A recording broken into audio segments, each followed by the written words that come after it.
Thank you very much for allowing me to share the practice that we do at Repton Dubai with you all here this morning. For that information that I repeat, I do apologise, but it's very important, even as teachers, that we're constantly reviewing and recharting. So the experience here, that our second opinion on early years maths, hopefully we'll take a little bit more from it as well. At Repton Dubai, we're all about giving our earliest children the experiences in numeracy. We understand that children from a very early age are developing mathematical skills. It is essential for us that we are developing children's interests, and through developing children's interests, we can develop their mathematical skills. We're building on prior knowledge that children have of maths as they enter into our department at the tender age of 3, and we're building on that through their play.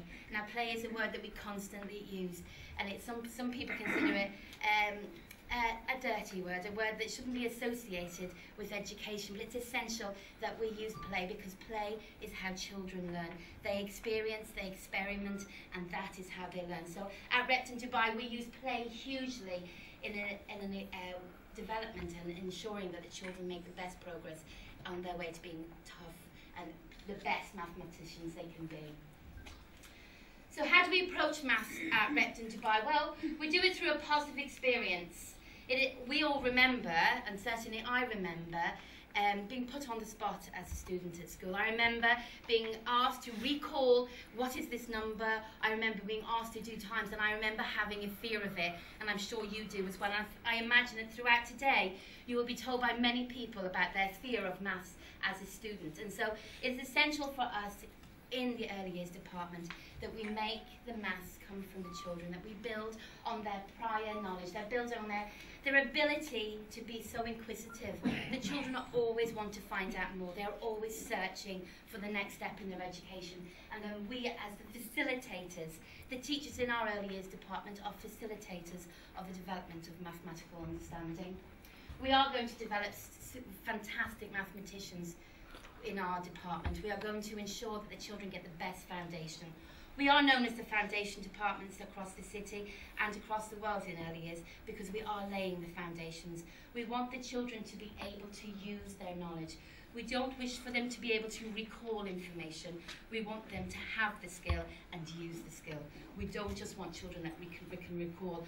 I can recall because that's how I was taught maths. But I want the children in our department to be able to use their skills. So how do we approach maths in the teaching wise? Well, like many of you, I'm sure we use fantastic resources such as interactive whiteboards, puppets, songs and stories. Mathematics in our early years department is incorporated into a theme. It is not wholly taught as a subject. It is integrated into every aspect of our curriculum. Throughout the day, whether indoor or outdoor, you will see the children engaging in mathematical activities.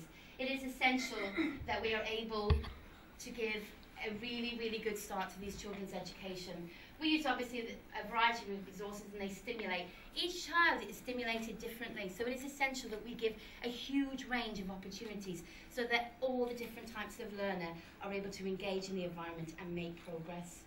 Our lessons are fast-paced, they are enjoyable, and pupils' efforts are always rewarded. Every child is different, every child is an individual, and every child will make progress. It is essential that we make maths positive. It is essential that we, as later in their education, I understand how important it is, because every child must sit a test. Every child must have a grade. I understand that. But in the early years, we can have the opportunity to make every child, regardless of their ability, have a positive experience. So that's what we encourage within our early years department. Obviously, going on from our whole class teaching, what we call our starters, our introductions, we also ensure that we have lots of adult-led small group activities. The key to maths and understanding is communication, and understanding the communication. Our teachers are encouraged to develop children who can think, who can share, and can answer questions such as, how do you know that? Because that is what the basis of maths is. So in our classrooms, we ensure that we have a high ratio of child to teacher, which allows us to have some wonderful group activities. Throughout the day, you'll see lots of group activities, and many will be maths-led. Here you have 2 teachers doing 2 activities in a small group, because That way the teacher is able to get directly at those children, ensuring that the work is differentiated. Every child is different, and we all know that we work within ability groupings, but working in small groups such as this allows us the opportunity to really hone in on that child and their ability and skills. And of course, communication. The development of mathematical vocabulary is essential, and we can share it with our children as we stand there in front of a whole group, but how we can make it work really, really well is by using group work. And of course, just like Dubai Modern showed us as well, we do lots and lots of free plays, that play word again. This free word, this play is allowing the children to experience, it's allowing them to have a go, to trial it, to make a mistake and then to figure it out. So throughout the day there are lots and lots of activities that allow children to celebrate what they know. And by teachers being there to question the children, by being able to ensure that the children are asked the next step in their understanding is how we will move them forward in maths. There is an error in that picture there, but I observed that lesson, and the two children, they went and found the number tiles, and they started to order them, and there is an error there. But what a wonderful learning opportunity to go back and ask the children to rethink their number line, and it allows them to move forward. Some great partnership work was going on in that lesson. So, maths is across our curriculum. As part of the curriculum, we do it through topics, and I'm sure many of you do it the same way. What we feel works really, really well is ensuring the children are centred to our planning. It takes an awful lot of work, and what we do is every week we plan with the children what we know, what we hope to do. As part of a topic in our reception classes, they do in the town. As part of that, they look at shopping. It's such a mathematical topic, and it's fantastic for the children to experience. In their classrooms, of course, they have a shop, they have lots and lots of weighing opportunities. But what I've done here is, this is a little boy, and obviously he's at our local shop down at Noddle Sheba, and he was buying his shopping, and that's the lovely cashier giving him his money. But that was a wonderful experience for the children to go to the shop. They were able to, before we even began that, we began to plan. So we wrote a list of the shopping of what we not wanted. It linked with communication and language and literacy. We obviously thought about how many we wanted. We actually needed to find out what time the bus would leave at, because it's very important that we're on time to the bus. We also needed to think about how many children and adults were going to be on that bus. So this all took thinking, and it all took mathematical skills. There were certain things on our list that we needed to find, so where were we going to find them in the shops? So we had to think about how the shops were organised. We had to think about what aisle we would find them on. Where the picture cues, because remember we're early years children, so our literacy skills are not as strong as possibly a year 2 or a year 6 child. So we had to think, would there be picture cues to help us on our way? We had to look at the pricing, IT link there, because so many of the shops now are actually barcoded. So we had a wonderful look. And if you have iPads and you have the QR reader or a barcode reader and it works, you can do a lot of work with that in the shops here in the city as well. We talked about how much it cost and how much do I have? Do I have enough? We looked obviously about how many of certain items that we needed. We were counting. We had to weigh it. I'm not sure all the people that were in the shop trying to weigh their real vegetables were very happy with us, as 20 children lined up to weigh their one banana. But they waited with us and they smiled along with us. But what an experience for the children. Obviously they had to think about their change. Each child had their own purse. And in that purse or wallet, they had their own money, so they knew exactly what they had to do and what they had to buy. So many of the children go shopping with their parents, but they don't go through the shopping experience completely, where they were allowed to here. And obviously they had to problem solve. How many bags would they need for their shopping? A lot of mathematics topic skills just in one day. Obviously, I said before, we really do value understanding of maths, not just recall. Every child will learn maths, we know that. All of us here in the room, we went to school, we were taught and we learnt many, many skills in maths. Some of us better than others. But certainly what we want the children to do is, we want them to have superb understanding. We do not want them just to be able to rote learn. We do not want them to be able to just name it. We want them to be able to know it. And so it's essential that throughout our 6 terms, we count KG1 and KG2 as our foundation programme. So within the 6 terms, we want the children to be using this language, not once, but we want this language incorporated into our curriculum all the time. So how do we achieve good practice? Well, this is our experiences, and we share them with you this morning. We've counted opportunities for mathematics in everyday routines. You walk into our classrooms at 8 o'clock, the children are looking at how many children are in their class today. They are counting backwards to discover what's the difference between how many there should be and how many there are at present. We're looking at adults in the classroom, how many children, how many adults, how many altogether. We're looking at, as you do, I'm sure, our calendars and our days of the week, etc., the months of the year. This is all time in the passage of time, and it's essential.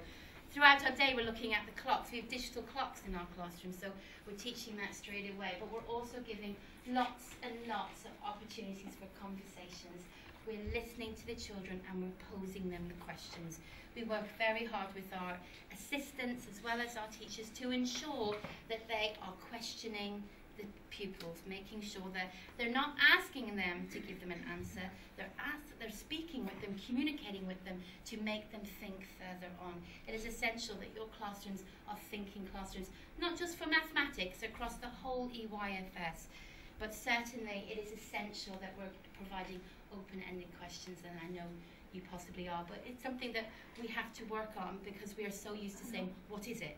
Tell me now, what is it? So it's essential that we're actually encouraging open thought and appreciating every comment that a child has. Obviously, we have to audit our environment both inside and out, constantly ensuring that the children's play is with a mathematically challenging environment. We have to change the environment because the children's skills improve. So it is essential that we're changing and updating it constantly. Yes, we plan. As much as we plan from the child-centred approach, which we love doing, we also plan across the curriculum, ensuring that we are meeting our needs. I have a maths coordinator who is looking for our targets and ensuring that we're meeting them. So yes, we do, but we are ensuring that as we go along with our targets, we're obviously ensuring that the environment here, we're making sure outside and inside there are opportunities for mathematical challenging environments. I'm sure, like you, we ensure that our environments are providing stimulus, that they have purpose and meaning for the children. We are ensuring that in our classrooms that, you know what I mean, we have lots of resources, not just an interactive whiteboard, not just an iPad. They're wonderful. They really, really are wonderful as supporting, but they're not exactly facilitating the learning. So it's essential that we've got lovely rhymes and stories and interactive displays that children can touch and own and help them develop their skills. Providing the environment where children can self-select the tools. I'm not sure about your early years facilities, but I know certainly in ours we have children or teachers. We have to train teachers. If a child wants a certain thing, you can't say to them, no, that's not out today. You can't play with that one today because we're giving you this. Well, if they want to find, if they're playing with apples, but they want to see how many cars long the caterpillar is, but they don't want your apples. They don't want to measure the caterpillar in apples. They want to measure it in cars because he's maybe possibly a boy, not wishing to be gender biased there, but perhaps he wants to do it in cars. So we have to make sure that our environment is self-selecting. The children can choose what they want, because if they have ownership over it, just like if we have ownership over our work, we can ensure that they're making the best developments.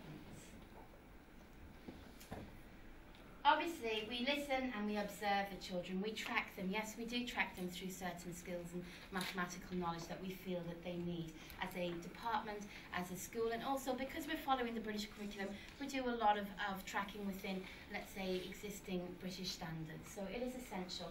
It also helps us to, if we track them, we know where they are so that we can move them forward. Each child is tracked individually. We also track groups, and we also track the cohort of the year band through different PIPS programs, etc., that we use internally in the school. We provide a culture of inquiry where children's own ideas are at the heart of planning. This little girl here, Safia, we were doing a study on the little red hen. As part of her thinking about the little red hen, she wanted to make bread. She was very determined to make bread. So we had a wonderful opportunity there to explore so much within the maths curriculum, and we made Safia a very happy little girl, and within that she also learns so much about quantity, about measure, about shape, would it fit in that tin, and also about timing. Would we be able to not burn the bread? It was very essential for her. Also very, very important within the early years is to ensure that we include our parents. We tell the parents to forget the workbooks. As a department, we forget the workbooks. Do we have paper work? Yes, we do, but we minimise it. We minimise the paperwork, and we are about the experience. What we tell the parents to do, and it is educating parents. It's about educating them to see the purpose in our work, and for the most, they do. And for the most, we ensure that they forget about the workbooks, the Carol Vorderman books, and they're all out there. And you know, I mean, some children do love them, but they're not interacting with the workbook. They're just completing the workbook. So mathematics should be fun and even at home. So we ask parents to use iPads, absolutely, use the computer, absolutely, but also to play games that are interactive. We ask them to obviously play lots and lots of number games. We ask them to encourage the children to mathematically observe what they see. Shape is all around us, measure is all around us, and so is problem solving. It's all around us, so we ask parents to do that. We ask them to play games inside and outside, and we encourage oral number work. Mathematical knowledge is about being numerate. It's about having mathematical skills within your brain that you can use. The best mathematicians downstairs doing countdown are the ones that can think about numbers up in their heads, that they can recall them. And by doing that, encouraging that, is by ensuring that mental math is a huge part in your curriculum, both at school but also at home, being numerate. So we do encourage an awful lot of oral number work. You will see our children moving around the school singing songs, all to do with number. We ask them to look for numbers in the environment. Every town, every city across the world is surrounded by numbers and shapes. And so it's essential that we ask the children to search them all around, to take the iPads off them in the cars and let them look out the windows and see what's on offer. And obviously, as they read books and sing songs, we ask them to ensure that they're using those that have a numeracy link as well.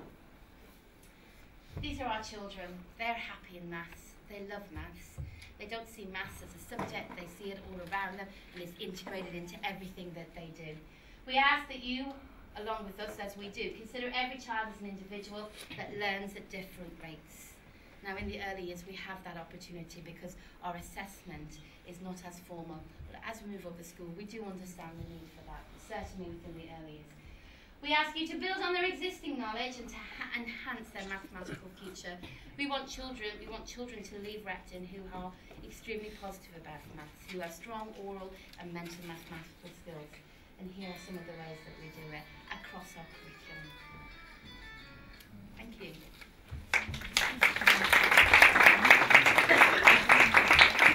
Any questions? I think the best way to learn about it is to also come and view it. To be able to see it going on in the classrooms is the best way to actually learn it, because then you see it in action. I'm only sharing what I see, but certainly you are always very welcome to come and join us at Repton Early Years to see maths in our departments. Yes? You said about assessment. Is it necessary to make the assessment? We are tracking the children, yes. We are not supposed to ask them. We will let them think. I mean, how do you write it in numbers at the end of the year, the assessment? We're always asking for their knowledge orally. So when we track the children or assess them, we do a lot of our work orally. There's addition and subtraction, being able to graphically be able to put that down on paper. Yes, we do ask that of our children. I mean, you do assessment. Yes, we do assessments. But how do you write it at the end of the year? How do the children write it? No, I mean, how do you record it? How do we record it? How do we we record it? We record it in different ways. We have observation sheets that go in a course of a week. We have, let's say, 4 or 5 learning objectives that we are tracking. So we're looking at the children and seeing how they coped with the learning objectives. So that's on a weekly basis. We also have, as I'm sure many of you have, what we call a baseline. So we baseline at the beginning of their journey in the early years, and we baseline them at the end of the program as well. So that sees what they knew when they arrived and what value added we've done and where they've come to at the end. It also sets the targets for the next set of learning. We do obviously have expectations in written work, in that they are able to apply their addition and subtraction skills to paper, that they can represent their work in a written form, because it is essential for further on up. It is essential. We are all about experiences, and those experiences do include the written form, but we minimise our paperwork, and we try and avoid. We use worksheets as a way of recording what they know, what they learn, but we don't use it on a daily basis. I really enjoyed your presentation. I'm very interested in coming to visit. Could you give us your email address so that we might? Of course. Yeah. If you could maybe write it down there. Oh, right. Sorry.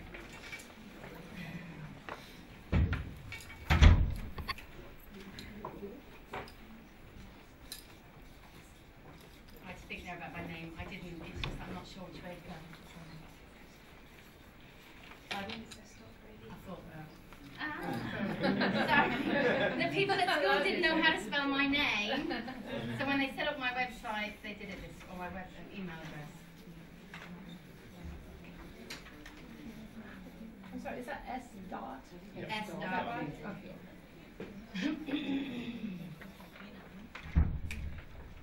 Thank you. Do you have a maths program? Do we have a maths program? No, we don't have a maths program. We have a selection of the best pieces of maths programs that we as educators have used throughout our careers. So what we use is we don't use one given program. We use a selection of what we felt works best, based on the British curriculum as well. So what are the programs that you have selected from? I have to be honest, I wouldn't like to name any of them, because we don't use any of them as a scheme. We use samples of different strategies that work best. So I don't think we could say that we certainly have our own curriculum, but it encompasses a lot of different approaches. But it's not, I couldn't give you, let's say, Johanna Maths or Numicon. It would be unfair, because we wouldn't be showing you samples of that should you come to us. Is it Hardy that is